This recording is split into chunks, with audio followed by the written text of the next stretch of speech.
Fala aí, bicho, tudo bom?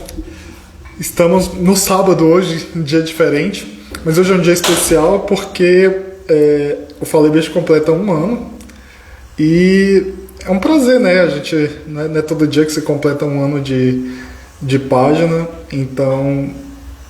E ainda mais com um convidado super especial que a gente fez questão de trazer o primeiro convidado, né, que veio aqui pra gente para conversar com a gente de novo, bater um papo.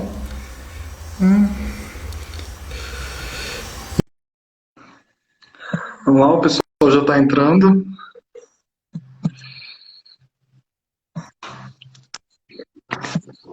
Opa, boa noite, Marete, tudo bom? Boa noite, tudo bom você? Tudo ótimo. Eu vou dar uns recados iniciais aqui e a gente começa, beleza? Tá bom. Perfeito. Fala aí, bicho, tudo bom? Hoje é um dia especial, a gente está conversando em um dia diferente, porque, diferente das outras vezes, hoje o Fala aí, bicho completa um ano já conversando, né? Já passaram aqui mais de 40 pessoas, mais de 40 detalhistas, então 40 histórias, e é um feito importante, né? E para prestigiar esse dia, a gente trouxe a primeira pessoa que acreditou no nosso projeto, que veio conversar com a gente, mesmo a gente ainda não sendo ninguém, e por isso eu te agradeço, Marete.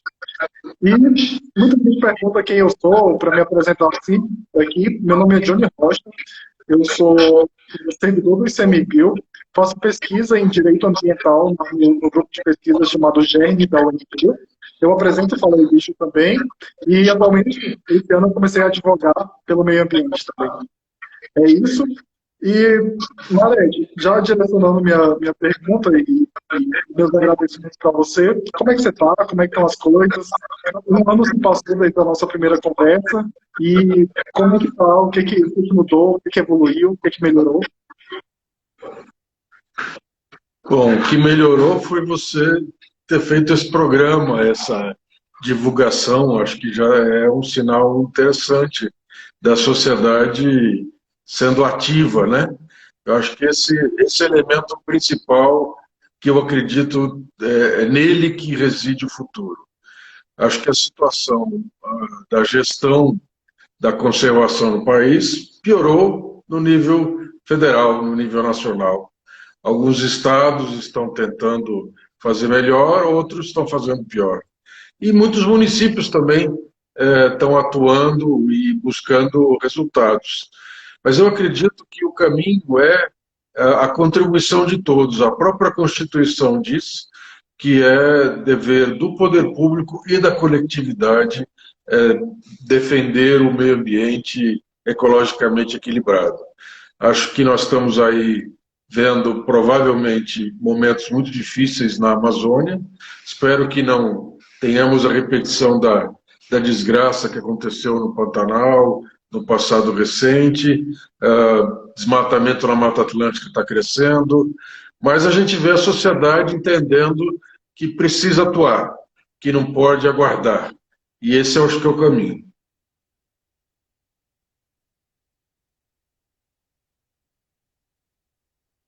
Esse ano foi de muita mudança, né?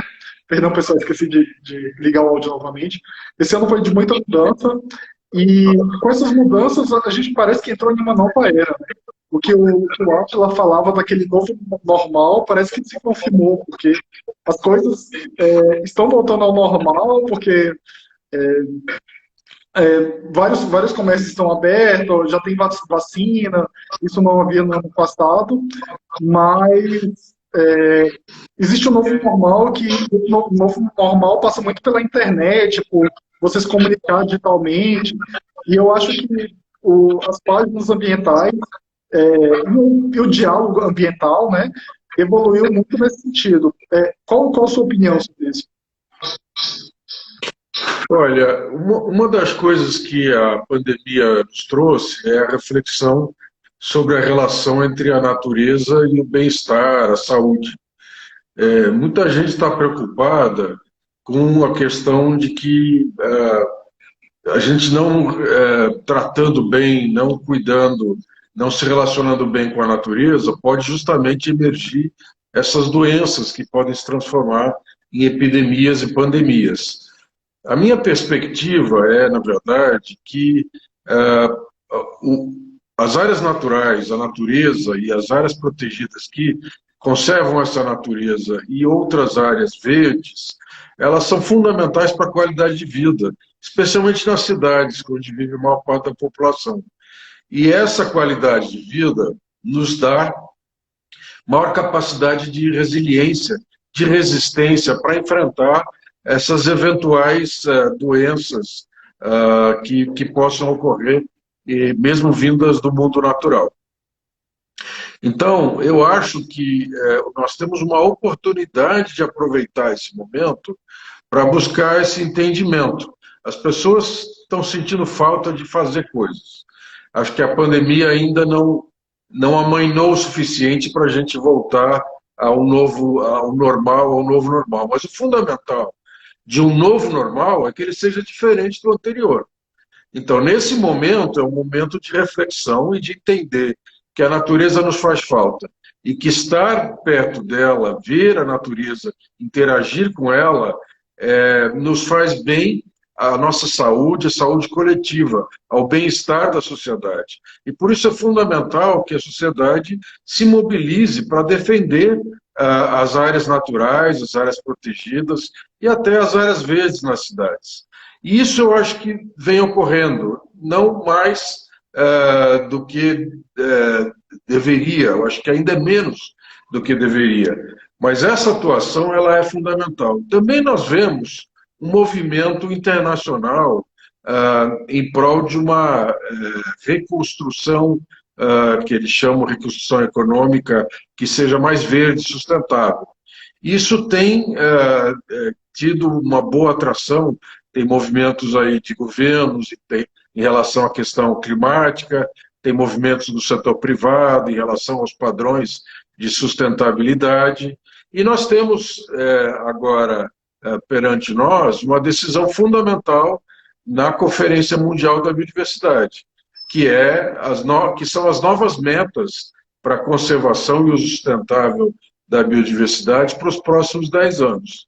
Então, falamos muito nas mudanças climáticas, falamos muito na pandemia, mas ainda falamos relativamente pouco na importância da Convenção sobre a Diversidade Biológica e a presença dessa natureza para a saúde e o bem-estar, inclusive nas cidades. Portanto, o fundamental agora, eu acho, é aprender com esse momento, buscar essa reconstrução verde, ecológica, sustentável e defender metas globais mais ambiciosas para a conservação na conferência que vai ocorrer sediada na China.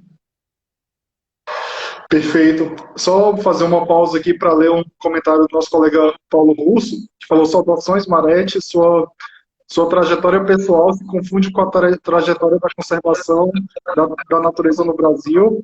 Gratidão pelas iniciativas que liderou e pela resiliência que nos inspira a ter. É isso aí, pessoal. O Cláudio Marete aqui é uma referência na área e é sempre bom ter pessoas assim junto com a gente. Marete, e nesse ano, quais foram os seus... que você quer comentar? Não, eu queria aproveitar essa menção, a sua presença e o comentário do Russo para elogiar, reconhecer os servidores do ICMBio. Acho que os servidores dos órgãos governamentais que fazem a gestão das áreas protegidas, órgãos federal, estaduais e municipais, também das áreas protegidas privadas e mesmo as comunitárias, são guerreiros que precisam do nosso reconhecimento. Eu também tenho orgulho de ter sido um servidor do ICMBio, mas eu agradeço e parabenizo a vocês que seguem aí na luta, na resistência e buscando esse bem que é coletivo. Perfeito. Para nós, dos servidores do ICMBio, a gente trabalha com uma beleza, né? E defender o belo não é tão difícil, porque toda vez que a gente se sente desmotivado, a gente, às vezes, por exemplo, a nossa colega Maurizélia Brito, lá da Jatau das Rocas, acabou de me mandar uma mensagem falando que hoje a Review faz, se não me engano, 42 anos, né, de criação, e mandou uma foto linda de um pôr do sol. Então, sempre uma gratidão, né, poder defender esse meio ambiente tão lindo. Você sabe, Johnny, que eu tenho já há alguns anos pesquisado essa relação entre saúde e natureza. Fiz pesquisas bibliográficas profundas, publiquei alguns artigos de difusão, ajudei a criar uma rede que hoje conecta especialistas, profissionais, pesquisadores da área da saúde conosco, da área da conservação. E uma das linhas, inclusive com pesquisa do Instituto Einstein, em São Paulo, do Instituto de Pesquisa associado ao hospital, né, mas o Instituto de Pesquisa Einstein, pesquisa e ensino, é que as imagens, elas já fazem bem. Basta ver imagens da natureza que isso já produz uma diferença em nós. Agora, é claro que, na minha opinião, e nos estudos que eu fiz, ao poder interagir com essa natureza, isso ainda é mais importante. Em vários aspectos, né? Fazer exercícios, mas um fundamental é não entrar e sair de um parque como a gente entra e sai de uma loja. Não querer tirar aquele selfie rapidamente para dizer estive aqui e nem notar para aquelas características da natureza. É preciso interagir. É preciso desacelerar, é preciso reconectar, seja através de uma meditação, seja através da observação de aves, seja através da simples tranquilidade, do desfrutar o momento. Esta reconexão com a natureza é o que falta à nossa sociedade. Perfeito. Realmente essa reconexão é uma coisa que a gente precisa, né? Como seres humanos que nasceram na natureza, a gente precisa voltar à natureza para se reconectar, né? O nosso colega Francisco mencionou aqui, confirmou que hoje completa 42 anos mesmo, a primeira reserva biológica, né, de Atol das Nuvens. É isso, e agora eu queria perguntar quais foram os seus projetos que você tocou desse um ano para cá, o que você está se dedicando mais, o que está te motivando a seguir em frente nesse ano? Então, desde que eu saí do Instituto Chico Mendes, eu voltei para o estado de São Paulo, que é a minha origem, e resolvi vir morar no interior. E essa foi uma das decisões mais sábias da minha vida, morar num lugar que tem ainda algumas características naturais no entorno. Então, aqui, reforcei aquela ciência, aquela consciência, aquela percepção de que nós temos uma relação cultural com as áreas protegidas, com a natureza protegida dentro dos parques e reservas. E essa cidade, ela tem uma história de luta e defesa de uma serrinha que tem aqui, que chama Serra de Tapetinga, que inclui um monumento natural chamado Monumento Natural da Pedra Grande. E essa relação me permitiu entrar em grupos locais como voluntário, e hoje eu participo de um grupo que chama Coletivo Socioambiental de Atibaia, que faz estudos técnicos e propostas, inclusive para novas áreas protegidas municipais. Recentemente acabei aderindo a uma ONG, a uma organização da sociedade civil local, que chama Simbiose, também como voluntário, para poder ajudar, inclusive, na gestão das áreas protegidas municipais e estaduais. 2 projetos lindos que eles têm, e uma brigada de incêndio, anti-incêndio voluntária que tem aqui. Mas talvez o projeto principal que eu me dedico agora é voltar para a academia para refletir sobre as áreas protegidas. Então, eu estou fazendo um programa de pós-doutorado na Geografia da Universidade de São Paulo, da USP, que discute a conservação colaborativa em áreas protegidas, que é entender que, na verdade, muita gente já contribui. Esses exemplos que eu dei da minha atuação como voluntário aqui localmente agora, eles mostram que a sociedade também se dedica pelas áreas protegidas e não só aguarda que um governo federal, estadual, municipal venha com as soluções. E isso é o que nós estamos tentando estudar. E também reconhecer que, para que a sociedade apoie mais e melhor as áreas protegidas, ela precisa se reconectar com essas áreas protegidas. Então, nós precisamos de uma gestão mais aberta, mais inclusiva. Não é? Então, com essas preocupações, eu formei um grupo de estudos que tem mais de 50 especialistas ativos, tem mais de 100 inscritos, mas ativos, e com esses 50 nós organizamos um curso, e o curso está em andamento sobre conservação colaborativa.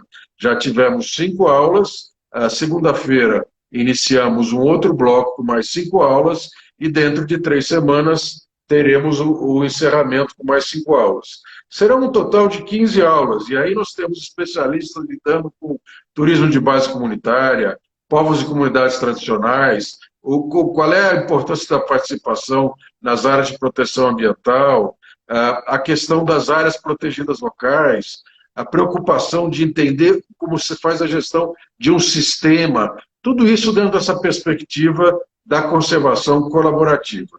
Além disso, eu tenho agora, nos últimos tempos, me dedicado a entender um pouco melhor a equidade.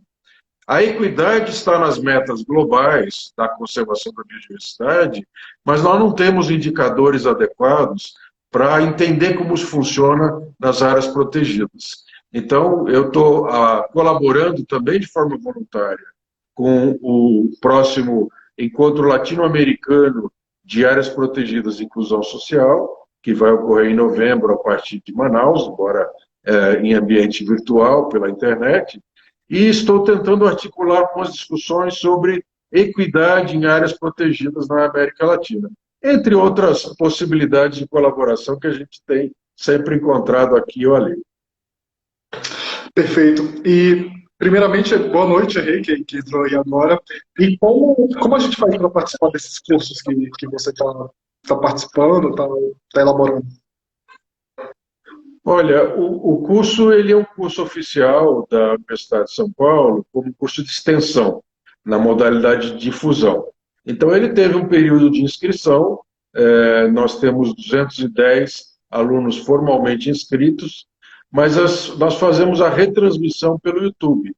Então, no canal do Departamento de Geografia da USP, no YouTube, já estão lá disponíveis 5 aulas gravadas, tem uma com alguns problemas que nós vamos tentar substituir o vídeo da gravação, mas outras já permitem assistir e será retransmitido ao vivo, além de ficar depois à disposição. Então, canal do YouTube, Departamento de Geografia da USP.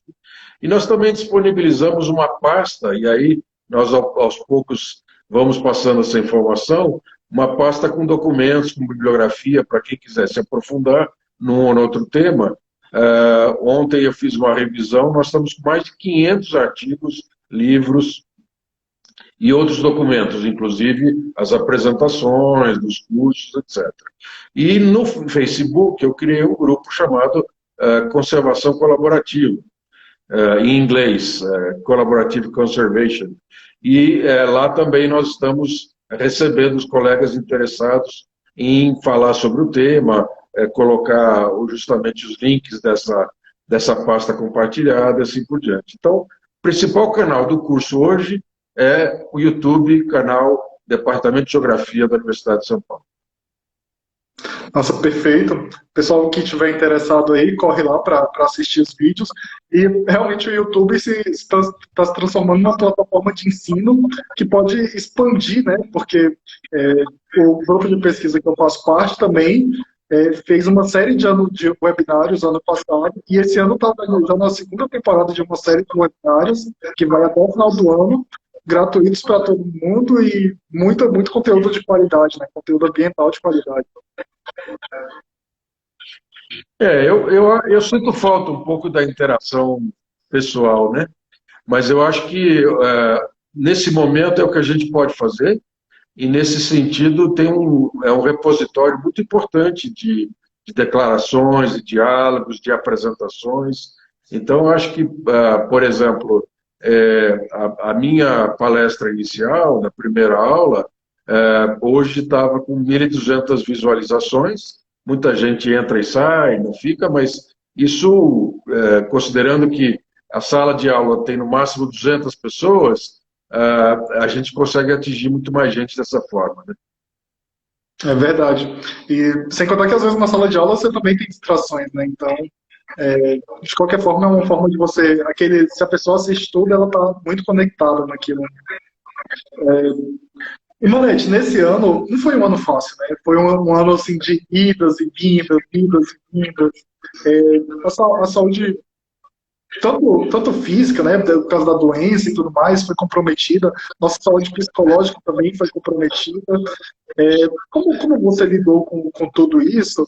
E, ao mesmo tempo, se continuou uma pessoa produtiva, trabalhando para o meio ambiente, trabalhando, se dedicando cada vez mais e mais, porque, pelo que eu vi, você não parou em nenhum momento, você sempre estava ativo, participando de live, participando desse curso e de outras coisas. Como foi isso para você? Olha, eu acho que justamente o momento existe em nossa sociedade que a gente não se cale, que a gente não se apequene, que a gente não deixe de militar, de trabalhar, que não perca o ativismo. Eu acho que o momento é fundamental para que a gente atue cada vez mais consciente, ainda que com inteligência, uma inteligência estratégica, mas que a gente continue atuando. Isso é o que me motiva. Eu pratico o distanciamento social desde março de 2000, então eu evito muito sair de casa, mas eu faço caminhadas em locais mais vazios, com máscara, e de preferência em locais onde tem alguma natureza. Eu tenho o privilégio de poder caminhar em lugares como esse, justamente porque eu moro num local que permite um acesso fácil da natureza por essas caminhadas.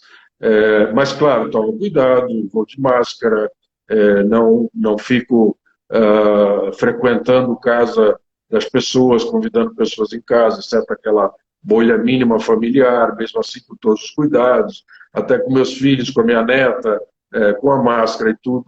E aí acaba que a gente ganha esse tempo do transporte, do deslocamento para viagens. Antes a gente ia participar de um seminário, tinha que pegar um avião, muitas vezes chegar um dia antes, então eram muitas horas perdidas no transporte que hoje a gente tem condição de se dedicar a essas atividades pela internet.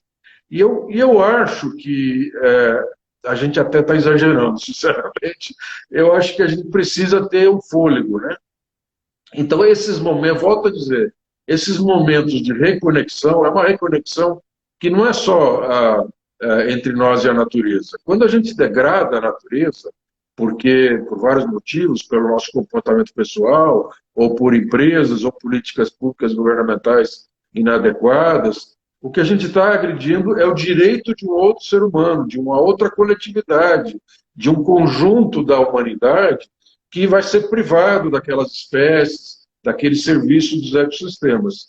Então, essa reconexão tem a ver também da gente não se deixar perder por essa lógica do global e voltar a conectar o que a gente faz localmente com o global. Então, perto de vocês, perto da gente, sempre tem alguma possibilidade de alguma atuação interessante. Então, se eu parei de atuar tão fortemente na escala nacional, eu agora tenho a possibilidade de atuar localmente, apesar de que eu continuei em ações internacionais. Por exemplo, nós publicamos um relatório sobre áreas protegidas na América Latina, chamado Planeta Protegido, que é um relatório global, e eu fiz parte da coordenação do relatório latino-americano.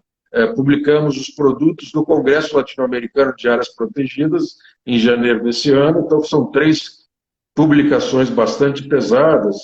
Eu acredito que assim, essa perspectiva de poder fazer a diferença atuando de diferentes formas, de forma voluntária, como pesquisador, ou mesmo como consultor agora, já que não estou mais interessado em empregos, mas sempre procurando resultados que sejam positivos e reconectando o local global, essa velocidade absurda com o sentimento humano e a gente com a natureza, eu acho que esse é o caminho que reenergiza e que nos dá a possibilidade de seguir atuando. E o momento nos demanda aqui no Brasil, certo? O momento é aquele que onde a gente precisa dizer, não, não é esse o Brasil que me interessa. O Brasil que me interessa é um Brasil mais sustentável, um Brasil mais humano, um Brasil mais respeitoso. Então, o que eu vou fazer para que a gente tenha esse Brasil que eu quero? Perfeito. Essa questão que você falou de trazer para o local é muito verdade. E eu tenho sentido isso na pele recentemente, porque, como eu disse, eu iniciei esse ano nos quadros da OAB, né, como advogado. E procurei a OAB, a seccional da minha cidade, talvez tinha alguma comissão de meio ambiente, qual trabalho que eles tinham com meio ambiente localmente.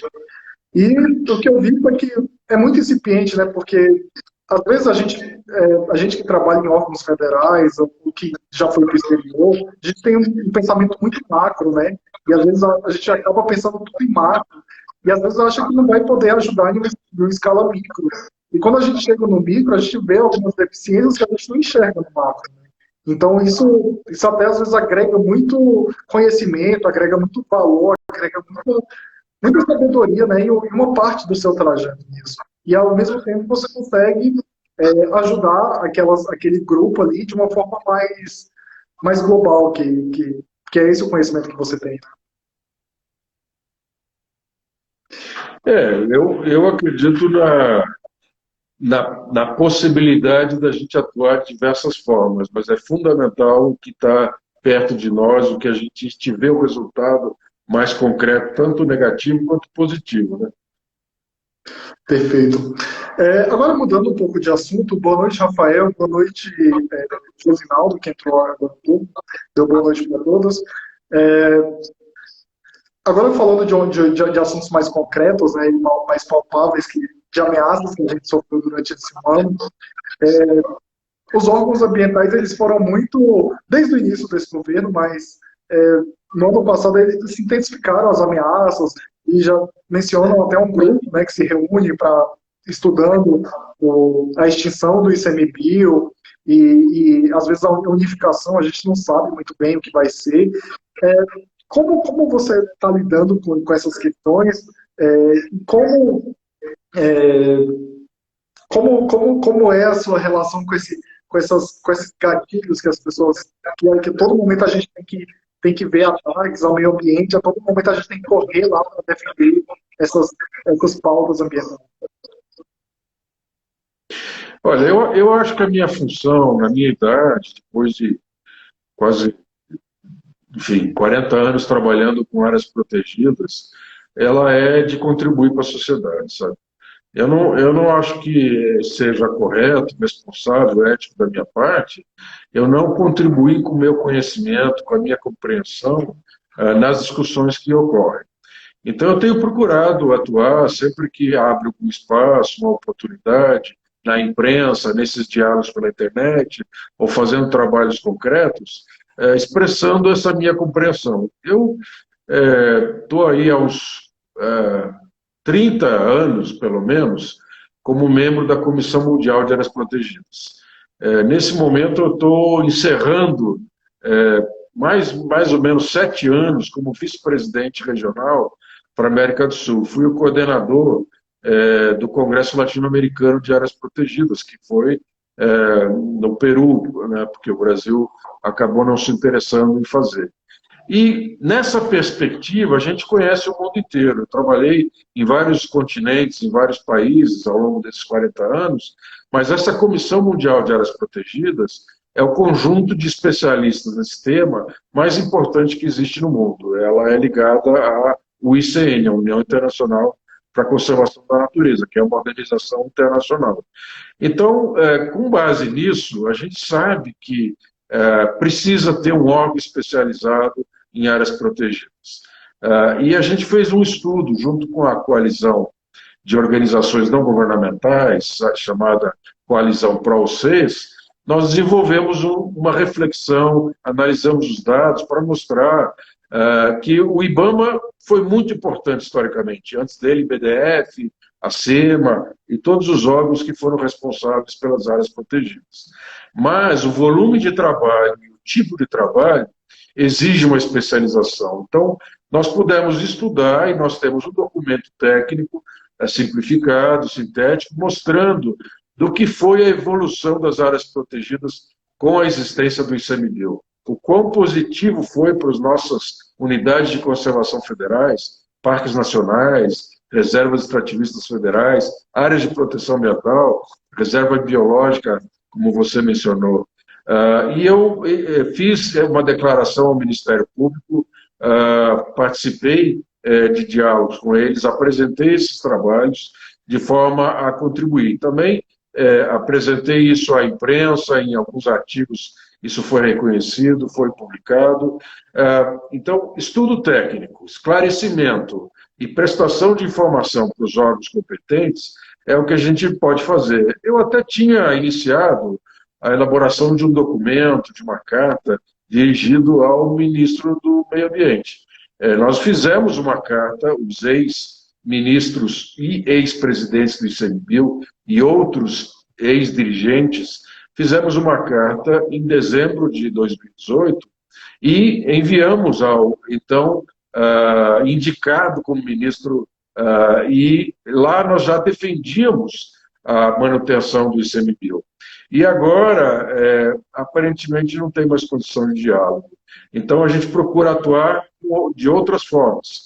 Eu entendo, inclusive, que a subordinação do IBAMA e do ICMBio às Forças Armadas, nas suas funções, ela é inconstitucional. Porque as Forças Armadas elas têm outra função. É claro que, para fiscalização, no ICMBio, nós sempre precisamos chamar alguma força importante, seja a força, em geral, as polícias militares, né, ou até, numa situação mais grave, as Forças Armadas para garantia da lei, da ordem, existe até essa perspectiva. Mas isso é diferente, porque é um momento de confronto, é um momento muito grave, como, por exemplo, esse dos garimpos no sudoeste do Pará, ou mesmo no sul do Amazonas, sul-sudoeste do Amazonas, e agora o que está acontecendo com os Yanomamis. Então, numa situação como essa, a Polícia Federal, as polícias militares dos estados e até as Forças Armadas ajudam. Mas isso não quer dizer uma subordinação. Então, o que nós estamos vendo é uma inversão, porque as Forças Armadas elas não foram preparadas para fazer inteligência, para fazer análise da informação que a fiscalização ambiental exige.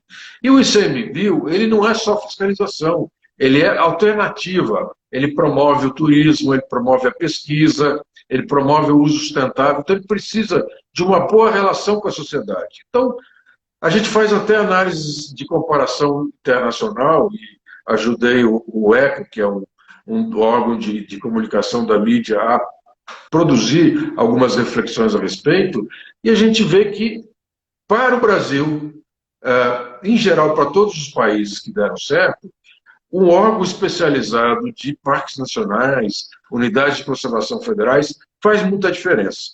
O volume de trabalho é muito grande, a especialidade é outra. O próprio IBAMA hoje tem um papel diferente, muito diferente do ICMBio. Não é por dizer meio ambiente, parece que é a mesma coisa, não é. O IBAMA trabalha muito com licenciamento, faz essas fiscalizações de chegar e sair de forma pontual, e o ICMBio administra grandes áreas, promove a integração, promove o turismo, promove a visitação, promove o uso sustentável, a pesquisa. É uma outra perspectiva. Então, o ICMBio, ou um órgão como o ICMBio, é necessário para todos os países que deram certo na gestão dos seus parques nacionais. África do Sul, Estados Unidos, Canadá, Colômbia, Peru, Argentina. Você pode Austrália, Nova Zelândia, qualquer um desses. Quênia, Tanzânia, em todos esses lugares, você tem um órgão especializado. E esse órgão especializado, ele segue as diretrizes e as políticas públicas definidas pelo governo. Mas ele é um órgão que tem que ter uma autonomia gerencial no dia a dia. E mais do que isso, ele deveria ser considerado um órgão de Estado. porque ele tem uma função estratégica, e assim como a Polícia Federal, o IBAMA e o ICMBio, também tem poder de polícia, só que administrativa. Então, ele não deveria estar submetido nem à subordinação com as Forças Armadas, nem essas ingerências do governo de plantão, do governo do momento. Nós precisamos de um órgão especializado, autônomo e de Estado para os nossos parques nacionais e outras unidades de conservação. Perfeito. A nossa querida colega Carla Polassi afirma também no mesmo sentido que você, que ela fala o seguinte: faz todo sentido que a gestão dos três unidades de conservações melhore quando temos um instituto dedicado a isso. É um olhar diferenciado. E é mesmo, né? Porque, como você mencionou, já existe essa estratégia em outros países, né? Outros países aplicam órgãos dedicados a isso e têm resultados bons, né? Porque todos esses países que você mencionou são países referências nessa questão de tanto de turismo, de atrair pessoas, conversar com a comunidade, né? Então, realmente, a gente encontra um resultado nisso. Mas, agora eu pergunto para vocês, e até meio uma provocação, como a gente consegue comunicar dados científicos de provas reais em um governo que, a gente viu ontem, saiu uma reportagem sobre o gabinete do Ministério da Saúde paralelo, ele é focado em fake news, é focado em teorias da conspiração. Qual é a estratégia ambiental que a gente tem que trabalhar quando a lógica não funciona, quando a ciência não funciona?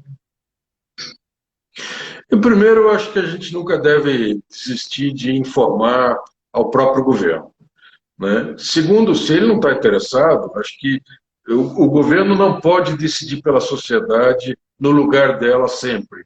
Ele é mandatado pelo voto e ele tem um período, e esse período acaba, e esse período tem o funcionamento dessa representação tem regras. Então, há os poderes e contrapoderes, né? Então, acho que a gente deve atuar também no Legislativo, também no Ministério Público, também no setor judiciário e na sociedade, através da imprensa, através das universidades. Então, as organizações da sociedade civil, as comunidades, todos esses são canais que não são diretamente dependentes do governo ou de um governo federal. Além disso, nós somos um país federativo. Então, existem governos estaduais que oscilaram muito ao longo das décadas, mas hoje existem alguns governos estaduais que estão dispostos a receber informação, a fazer políticas com problemas, mas alguns têm avançado. Acho que Pará, São Paulo, têm mostrado caminhos possíveis. E os municípios também. O município de Campinas, aqui perto onde eu moro, tem um plano de áreas protegidas e do verde.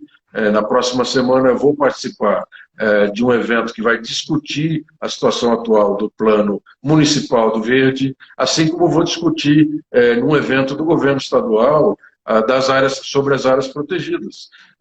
Então, eu acredito que as convenções internacionais, inclusive, elas estão abertas a reconhecer que, embora o signatário, aquele que formalmente fala em nome do país, é o governo federal, que os países são mais complexos. A realidade é mais complexa. Então, os diálogos acabam ocorrendo, de fato, com governos subnacionais, com a sociedade civil, com a academia. Então, eu acredito que o caminho é a gente deixar muito claro, o setor privado, que eu esqueci de mencionar, fundamental. Nós temos vários segmentos dentro do setor privado que entendem e defendem a conservação da natureza, da biodiversidade, a sustentabilidade, inclusive alguns que têm interesse nisso para os seus próprios ganhos legítimos dentro do sistema capitalista, mas que dependem de um mercado que consome de forma seletiva. Então, nós temos que educar também o consumidor, além do cidadão que vota, além da pessoa que age, vive e interage. Então, todos esses são meios de atuar, porque a sociedade não é uma coisa monolítica. A sociedade não é um presidente, um ministro. A sociedade é muito mais do que isso. A sociedade tem interesses próprios, são complexos e tem mecanismos para que isso se expresse e interaja. Mas, nesse momento, mais do que nunca, a gente não pode se calar. E aí, imprensa, justiça, Ministério Público, organizações da sociedade civil, são espaços dessa manifestação, desse diálogo, e que ele acaba transparecendo também. E aí coloca limites no governo, mas, ao mesmo tempo, a gente pensa em alternativas para o futuro. Não, e esses limites foram super importantes para a gente manter o mínimo, né, do meio ambiente funcionando, né, da pauta ambiental. Porque se não fosse esses órgãos que você mencionou, tanto a pressão internacional, quanto o Ministério Público, quanto a sociedade civil atuando firmemente para proteger e não deixar que, vamos falar o ditado popular, que a boiada passe, se não fosse esses órgãos, com certeza o estrago seria bem maior. E agora... A situação nunca foi fácil. Quer dizer, nós tivemos governos mais favoráveis, mais abertos, uma postura mais sustentável ou menos, mas nunca foi fácil, né? E o problema é que nunca foi tão ruim como agora. Nós estamos no pior momento de um governo de toda a minha vida, de mais de 60 anos, e do que eu consegui na história, né? E parece que nós retomamos a 1500 com a perspectiva de que a nossa função era derrubar florestas, tirar e exportar o pau-brasil, matar os índios, desmatar e invadir uma terra que não era dos europeus. Aparentemente, nós nos comparamos hoje ao caráter mais degradador que existia na sociedade europeia colonialista em 1500 e 1600. Nunca foi tão ruim, mas é por isso que nós não podemos nos calar, é por isso que nós não podemos nos apequenhar e deixar de propor, deixar de construir alternativas e usar todos esses outros mecanismos da sociedade. É verdade. O nosso colega aqui, Rafael Galdino, falou: concordo com o Cláudio, as informações são super importantes para subsidiar os órgãos estaduais, federais e tudo mais. Cláudio, agora eu vou fazer uma pergunta para você, porque de todas as pessoas que eu conheci, todos os ambientalistas na área desse tempo que eu estou atuando, acho que você é a pessoa que tem mais conexões internacionais e que tem mais esse sentimento internacional, sabe? A gente tem uma visão mais internacional, uma visão mais global, e eu falo global mesmo do planeta Terra, que não é plano, tá, pessoal? E nessa sua visão, como você acha que os países lá fora e como essas organizações governamentais lá fora, a IUCN, a ONU, o PENUMA, etc., está enxergando o Brasil nesse momento? Porque a gente está em um momento que às vezes, se você me contasse 5 anos atrás que a gente estaria nesse momento, eu não acreditaria. Mas como o pessoal enxerga a gente? Você que tem uma belo trânsito por essas organizações. Eu acho que eles nos veem com pena e na torcida para que tudo melhore, para que a gente consiga reverter a perspectiva que nós temos hoje. Eu acho que eles, ainda muitos deles têm fé em muita coisa que o Brasil pode fazer. Críticas também sempre ocorreram, sempre existiram, mas eu acho que agora é um reconhecimento de que tem uma parte boa na sociedade brasileira que está buscando resistir, que está buscando dar a volta por cima. Eu acho que é importante, quando a gente fala nessa questão internacional, a gente desmistificar um pouco. Em primeiro lugar, comparando com outros setores, quando a gente fala em economia, você já imaginou alguém falar hoje em dia que o Brasil tem que viver sozinho e não pode depender do resto do mundo? Ué, o Brasil vai exportar para quem, então? Ou vai importar aquilo que ele não produz de quem? Então, na economia, o Brasil é um Estado nacional, como outros Estados nacionais, mas as empresas, as pessoas, os governos subnacionais, as instituições, elas negociam e participam do mercado internacional. Do ponto de vista cultural, nós também assistimos filmes que não são feitos no Brasil, lemos livros que não foram escritos no Brasil, ouvimos música que não foram feitas no Brasil e também colocamos para fora nossos filmes, nossos livros, nossas músicas e assim por diante. Então, do ponto de vista cultural, a sociedade também não tem essas barreiras tão rígidas. Nós não somos um Brasil fechado em muros de aço que não nos relacionamos. A economia e a cultura, a vida social mostram isso. Do ponto de vista ecológico, pior ainda, porque as espécies não têm fronteira.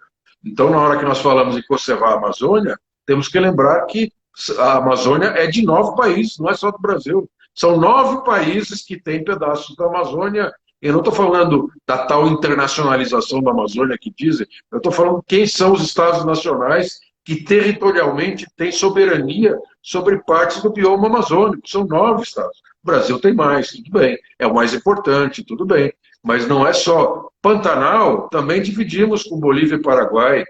Mata Atlântica também com Paraguai e Argentina. Nosso Oceano Atlântico e assim por diante. Os manguezais com as Guianas, manguezais amazônicos. Então, a ecologia também não tem fronteiras. E é para isso, para o nosso bem, o bem da coletividade mundial e dos brasileiros, que nós fazemos acordos internacionais, que nós estabelecemos regras, que negociamos. Então, quando existe uma convenção da mudança climática, ou sobre a mudança climática, quando existe uma convenção sobre a diversidade biológica e o Acordo de Paris, dentro da Convenção sobre a Mudança Climática, e agora finalizando um plano estratégico e construindo um novo plano estratégico de biodiversidade, isso é para o nosso bem, para que nós possamos viver bem e estabelecer acordos mínimos no nível global.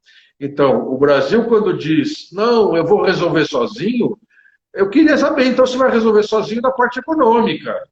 E eu queria saber se, então, nós não vamos olhar o que aconteceu ou o que acontece nos Estados Unidos, ou na Europa, ou na África, ou na Argentina, ou no Peru, ou na Colômbia, para entender qual é o momento do mundo agora. Então, é fundamental o multilateralismo hoje em dia, e a questão ambiental não é diferente dos demais. E isso ocorre nos outros setores e na ambiental, mas a mudança climática traz essa noção de uma terra somente, que a gente discutia desde o relatório ao Clube de Roma, há 40, 50 anos atrás, de uma maneira muito forte, porque a molécula de gás carbônico emitida pela China, pelo Brasil, pelos Estados Unidos, pela África do Sul ou pela Austrália, ela vai gerar a mudança climática de diferentes formas, mas na mesma intensidade no mundo inteiro, cada um recebendo de uma forma diferenciada. Então, não faz sentido essa loucura de dizer que nós somos separados do mundo, quando nós não somos nem do ponto de vista natural, nem do ponto de vista social, nem do ponto de vista econômico. Então, os acordos e as relações são para esse fim. Então, os outros nos olham agora como aquele que precisa ser melhor, que precisa atuar melhor, que precisa cumprir os compromissos e que precisa sentar na mesa de negociação para fazer novos acordos e novos compromissos. E, nesse momento, nós não estamos sendo capazes. Nós ficamos com essa postura isolacionista. Então, eles dizem, não é possível assim. Então, se você quiser, nós isolamos vocês. Mas eu acredito que a sociedade brasileira, dizem eles, é diferente do que você está falando. Então, eu vou continuar esperando, atuando, interagindo para que a sociedade brasileira volte a se expressar. E isso acontece através do quê? Da sociedade civil, dos órgãos governamentais subnacionais, e assim por diante, dos especialistas, da academia. Perfeito. Isso que você mencionou sobre a Amazônia é muito verdade, e a gente não pode esquecer que até a França tem um pedacinho de Amazônia também, né? Porque a Guiana Francesa é um departamento marinho, né, francês, e tem vários problemas muito sérios, né, das questões ambientais ali. E mencionando aqui, porque aqui a gente também é um programa descontraído, nossa querida Carla Polado mencionou bem assim, a gente voltou para 1300, porque a gente ainda trouxe a peste de volta. E vamos lembrar que foi por uma questão ambiental, né? Vamos lá, pessoal. Agora, partindo para as perguntas finais, Cláudio, da última vez que você veio, a gente não fez as perguntas ainda, então vai ter uma oportunidade de fazê-las a você. A nossa primeira pergunta é uma pergunta mais capciosa, que a gente exige um pouco mais do nosso convidado. Mas como você é uma pessoa, eu acho que acredito que é castradora, você vai respondê-la tranquilamente. A nossa primeira pergunta é a pergunta da onça. Eu acho que durante muito tempo a pauta ambiental ficou desconectada, sabe? A gente discutia muito em pequenos grupos, a gente era aqueles grupos da faculdade que ficavam falando coisas como se fossem verdade absolutas. Nós éramos pequenos deuses falando para os nossos pequenos servos das faculdades. E como você é uma pessoa que transitou sempre, né? Porque você já fez mestrado, doutorado, atua frequentemente até hoje, né? Tá fazendo projetos com a faculdade. Como a gente faz de fato, assim, sem demagogia, para trazer a sociedade para junto dessa discussão? Porque o que a gente tem feito até o momento é conversar entre a gente. E conversar entre eu e você não resolve muita coisa, né, na pauta ambiental, quando a gente tem um problema global que tem que ser resolvido por todo mundo. E quando a gente fala todo mundo, é todo mundo mesmo. A gente tem que conversar desde do infantil, das crianças na escola, até os senhores lá, mais velhos, tudo mais, porque é uma pauta de toda a sociedade, né? Como a gente realmente comunica o meio ambiente? Pois é, eu acho que essa é uma das questões, a razão pela qual eu estou construindo esse grupo de estudos que vamos transformar provavelmente em um grupo de pesquisa sobre conservação colaborativa. Mas indo mais diretamente no tema, eu acho sim que nós muitas vezes temos posturas tecnocráticas, é assim que eu entendo. Nós achamos que estamos certos e o mundo tem que nos compreender. E com isso nós isolamos a sociedade da conservação, da natureza, das áreas protegidas. Num determinado momento, a gente achava que precisava de informações técnicas. Depois, precisávamos de informações econômicas. Depois, a comunicação era através da emoção, né? Se conectar, mostrando até os animais humanizados, ou todo esse sentimento que a gente tem com um filhote, ou com um mamífero, ou com uma ave, para poder fazer essa conexão. Eu acho que tudo isso está certo, mas o fundamental, eu acho que é o engajamento. Então, é dar oportunidade para que a sociedade faça a sua parte. Primeiro, lembrar que não podemos esperar que os outros resolvam por nós. Não é possível que esperemos que para servir o nosso prato na nossa mesa, algum governo, alguma empresa viabilize aquela mesa, aquele prato, aquela comida, senão eu não vou comer, não é? Então, para a questão da natureza, é igual. Acho que nós temos que nos engajar, temos que saber que não podemos esperar. E esse engajamento, através, por exemplo, do voluntariado, eu acho que ele é fundamental. E acho que ele faz uma grande transformação. Nós reformulamos o programa de voluntariado do ICMBio, na época que eu estive por aí, e esse programa tinha toda uma perspectiva de ampliar. Hoje nós temos as trilhas de longo curso se espalhando pelo país com trabalho voluntário. Aqui nós temos uma brigada de incêndio que é de trabalho voluntário. Ao reconhecer o papel das comunidades, a gente dá um espaço para que elas atuem até com interesses econômicos, por exemplo, uso sustentável dos recursos naturais, etc. Mas também em defesa. Por exemplo, esses meses atrás, 2 meses atrás, eu tomei conhecimento de um movimento muito lindo em Sorocaba, no interior de São Paulo, chamado Floresta Cultural, porque a sociedade está fazendo eventos numa área para defender uma floresta, para que ela não seja transformada em loteamento no meio da cidade. No Congresso Mundial de Áreas Protegidas, a gente abriu espaço para os grupos organizados. Um deles foi os jovens. Eles criaram uma rede, chama RELAC Jovem. É a rede de jovens líderes e interessados em áreas protegidas na América Latina e no Caribe. essa rede se organizou a partir de uma oportunidade, de um chamamento. Abriu espaço, dizendo, faça, acreditar, dizendo, você faz, não venha no que eu vou fazer, no que eu vou organizar. Você organiza.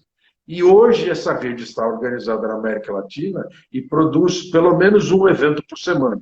Uma atividade incansável, extraordinária. E assim nós temos comunidades tradicionais, mulheres pela conservação, governos locais e assim por diante. Então, reconhecer que a sociedade deve e pode contribuir.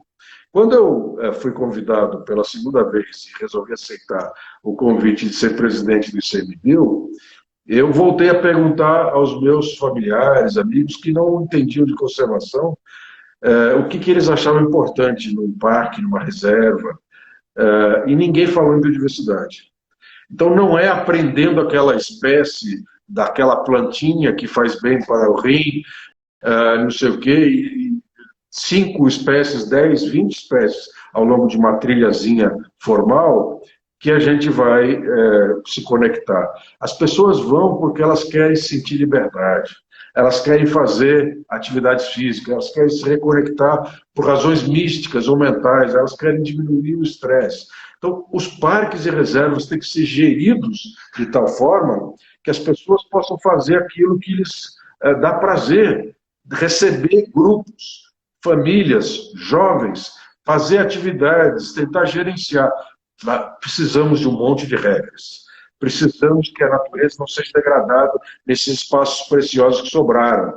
Mas se nós não permitirmos que as igrejas, que os grupos de jovens, que os grupos de meditação, que os grupos de esportes tenham essa reconexão com a natureza, nós nunca vamos conseguir. Então, primeiro é deixar a possibilidade deixar de acreditar que vão resolver por nós. Segundo é abrir a possibilidade para que eles façam. Terceiro é aceitar a diversidade de visões e negociar. O caso das bicicletas, dos grupos de bike na Floresta Nacional de Brasília, maravilhoso. Em 2015, eles estavam lá em conflito com a gestão da unidade de conservação, porque não podiam fazer nada.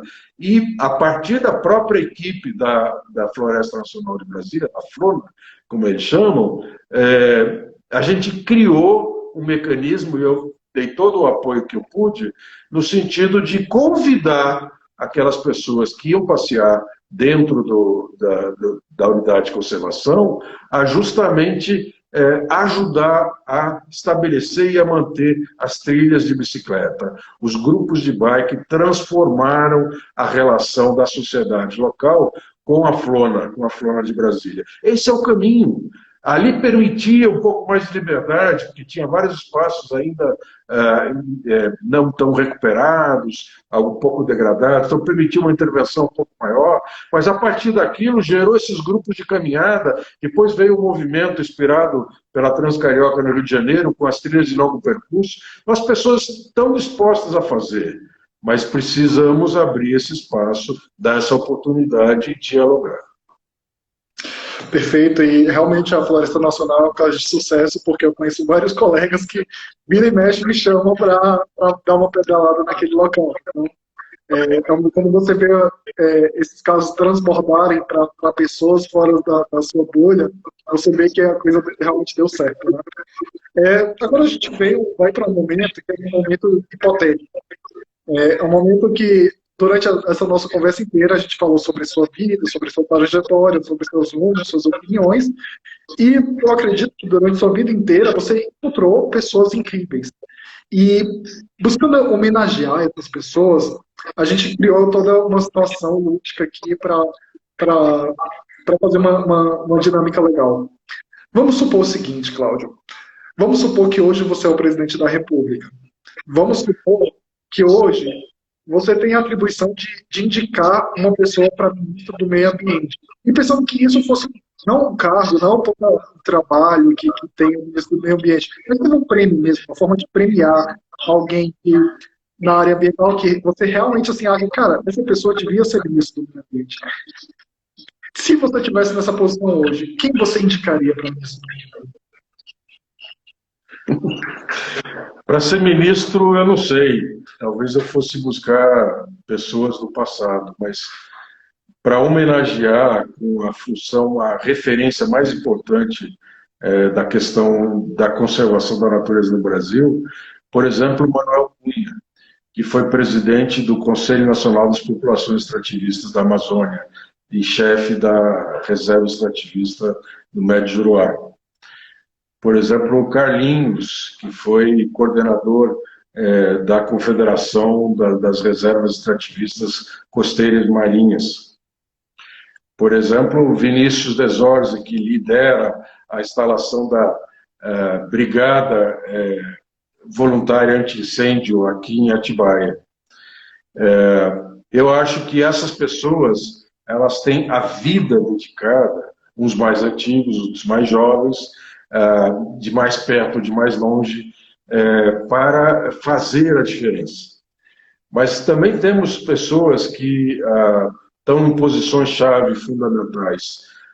E eu queria aqui lembrar da Adriana Moreira, do Banco Mundial, que esteve por trás de quase todos os projetos de apoio financeiro às unidades de conservação dos últimos 20, 30 anos no Brasil, inclusive áreas protegidas da Amazônia, que eu ajudei quando eu era do WWF. Eu acho que Braulio Dias, que foi secretário da Convenção, secretário executivo da Convenção sobre a Diversidade Biológica, também tem o reconhecimento do conhecimento técnico científico fundamental para esse fim. E olha, a diversidade é fundamental. Então, eu acho que a gente iria adiante nessa linha, mas você não quer que eu faça uma lista interminável. Então, eu vou parar por aqui. Eu dei um cientista, dei uma burocrata que ajudou a financiar nossos parques e reservas. Eu falei de 2 representantes de comunidades tradicionais, uma na Amazônia, outra no litoral da Bahia, e falei de um líder de uma organização da sociedade civil local. Eu acho que isso é diversidade suficiente para o momento, e eu queria parar por aqui, mas muitos outros mereceriam, muitos outros ajudariam essa condição. Perfeito. Não, foi incrível. Inclusive, o Braulio Dias, a gente está tentando trazer ele aqui também, que é uma pessoa super reconhecida. E agora, continuando o nosso momento lúdico, a gente sabe que não está sendo nada fácil, né? E uma das características do ser humano, além da natureza, e às vezes a gente alia isso à natureza, é a música. Então, nesse momento, a gente gostaria de pedir uma música, que você indicasse uma música pra gente, que inclusive, pessoal, vocês que estão assistindo, essa música vai estar disponível na nossa playlist do YouTube, chamada Playlist Animal. E aí todas as pessoas que participam aqui indicam uma música e formam uma playlist completamente ambiental lá no nosso YouTube. Tá bom? E aproveitem lá logo para seguir nosso canal no YouTube também. Eu acho que é Paciência, do Lenin. Eu acho que essa é uma música linda. Você sabe que quando eu fui do WWF Brasil, eu primeiro liderei um projeto de apoio das áreas protegidas da Amazônia, que financiava o ARPA, né, o Programa do Governo Brasileiro Áreas Protegidas da Amazônia. Depois eu fui um dirigente nacional, depois eu fui líder de uma iniciativa da Panamazônia, que trabalhava com os 9 países amazônicos, que era uma das iniciativas mais importantes da rede. E num dos eventos do Dia da Amazônia, a gente comemorava o Dia da Amazônia, acho que é 5 de setembro, se não me engano. Num dos eventos do Dia da Amazônia, nós tivemos a ousadia de convidar o Lenin para fazer um show. E ele foi ao Teatro Amazonas, em Manaus, e fez só com um violão, um show acústico maravilhoso. Só que por razões comerciais, de contratos, a gente não podia divulgar. Mas aquelas centenas de pessoas que tiveram aquela oportunidade puderam apreciar a qualidade musical e da pessoa Lenine. E o pagamento que ele pediu foi fazer uma visita. Lá foi ele, no dia seguinte, visitar Navilhanas, passear pelo Rio Negro, Parque Nacional e outras unidades de conservação estaduais e municipais. E essa música, eu acho que ela traz... Então, ele é uma pessoa especial. Ele gosta da conservação, ele é um ser humano bom, mas acho que essa música fala justamente desse momento de você parar para respirar, para se reconectar, com você mesmo, ou mesma, para se reconectar com os outros, as outras pessoas que estão em volta de você e que podem estar, de alguma forma, recebendo suas energias positivas e negativas, evitar, portanto, de enviar as negativas e se reconectar com essa natureza que nos provê a vida. Eu acho que essa música me traz esse sentimento de respirar para reconectar. Perfeito. De fato, Leni é uma pessoa incrível, e essa música, com certeza, se eu fizesse um top 10 da minha vida, paciência com certeza estaria. Então, eu fico grato por você indicar essa música. E vamos para a nossa última pergunta, que é a nossa pergunta Dá uma Chance. Porque a gente falou muito sobre o passado, sobre o presente, sobre os problemas atuais, mas é importante olhar para o futuro também, né? Por mais que às vezes a gente tenha uns surtos de ansiedade e tudo mais, mas é importante a gente olhar para um futuro positivo, aquele futuro gostoso, aquele futuro utópico que a gente almeja, que a gente corre atrás e dá uma motivação. E a gente tem uma pergunta que é a pergunta Uma Chance. Se a gente tivesse uma chance hoje para mudar tudo, para mudar o meio ambiente, e caminhar em um caminho da conservação, da sustentabilidade, em um caminho mais saudável. Qual ato ou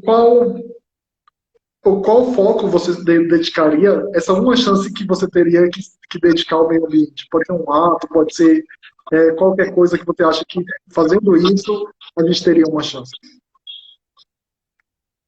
Criando ou gerenciando uma unidade de conservação, ou sendo voluntário numa unidade de conservação. Eu acho que a nossa sociedade é doente. A nossa sociedade é doente porque ela precisa, e dizem que Lutzenberg falou sobre isso, eu consegui recolher por escritos, mas eu não fui numa fonte totalmente fidedigna, de que a sociedade que precisa cercar a natureza para proteger aquela natureza de si própria não é uma sociedade séria. Eu diria que isso é uma doença. Acho que a nossa sociedade ela é doente. A ecopsicologia estuda isso. E, infelizmente, nós precisamos proteger espaços de natureza para poder manter e para poder nós usufruirmos desse bem. Então, esses espaços são espaços de resistência, são espaços de reconstrução. As áreas protegidas não podem ser espaços de uma natureza intocada. Elas têm que ser espaços que representam a natureza, mas que também são espaços que permitem essa reconexão. Espaços educacionais, espaços culturais, espaços de cidadania. São núcleos de resistência para a gente conseguir manter algo e ter a esperança de transformar novamente. Então, para mim, as áreas protegidas simbolizam esses núcleos de resistência estratégica que nós precisamos ter. Então, se eu pudesse colaborar, criando mais uma área protegida, gerindo bem uma área protegida, ou sendo apenas um voluntário, como eu de fato sou hoje, para que ela funcione bem, eu acho que esse é o melhor caminho. Perfeito. Pessoal, a gente encerra por aqui e eu queria compartilhar com vocês um pouco do que a gente aprende aqui comunicando o meio ambiente. Porque eu acho que uma das áreas mais bem-sucedidas e mais negligenciadas da atualidade é o marketing. Porque o marketing, a gente nunca deu o devido valor para o marketing, entendeu? E o marketing ambiental, ele tem que ser dado valor. Porque por muito tempo eu tentei explicar politicamente o que aconteceu em 2018 no Brasil, nos Estados Unidos, e eu não consegui explicar. Eu confesso para vocês que se eu procurar uma solução científica para isso, eu não consigo explicar. Mas se você for olhar para o marketing e como o marketing conversa com as pessoas, porque se você pegar a ciência que conversa com o ser humano, o marketing, eu acho que ele é uma das mais desenvolvidas, porque ele vai nos seus desejos, vai no que você quer e ele consegue te convencer a fazer coisas, a agir. Então, se hoje a gente precisa se dedicar a alguma coisa para conseguir. Você não precisa vender, sabe? Você não vai colocar dinheiro, ser monetário. Mas para você conseguir convencer, para você conseguir entender como funciona a mente de um ser humano, você devia dar uma chance para o marketing. E o marketing digital, ele está sendo muito eficiente nesse sentido. Então, eu recomendo para vocês que quem puder, ou quem quiser, tiver mais interesse em participar de algum curso realmente que colabore com você, sabe, de marketing digital, eu acho que isso vai engrandecer muito a sua perspectiva e vai fazer com que você se torne uma pessoa que consegue explicar melhor os fenômenos que estão acontecendo atualmente. E agora eu agradeço o nosso convidado. Maria, é um prazer ter você aqui. Foi um prazer novamente conversar com você. É sempre uma honra. Uma pessoa do seu gabarito, eu acho que um dos maiores ambientalistas que a gente tem hoje em vida do Brasil. E você estava aqui no início, e é sempre bom assim, a gente voltar aqui novamente, conversar com você e ver que você ainda está lutando, você ainda está nas trincheiras, acreditando que a gente tem uma chance, que a gente vai conseguir resolver essa nossa questão. Então, eu gostaria de agradecer por você ter aceitado o nosso convite e abrir agora para você dar a sua consideração final. Obrigado, se cuidem, se reconectem, fiquem bem. É isso, pessoal. Muito obrigado. Tchau, tchau. Até a semana que vem, que a gente vai ter mais lives. Esse mês a gente vai estar com umas lives em horários diferentes, em dias diferentes, por causa que é o mês do meio ambiente. Mas é isso. Essa live vai estar no YouTube, no Spotify, se vocês quiserem ouvir. E é isso. Muito obrigado. Tchau, tchau. Até a próxima.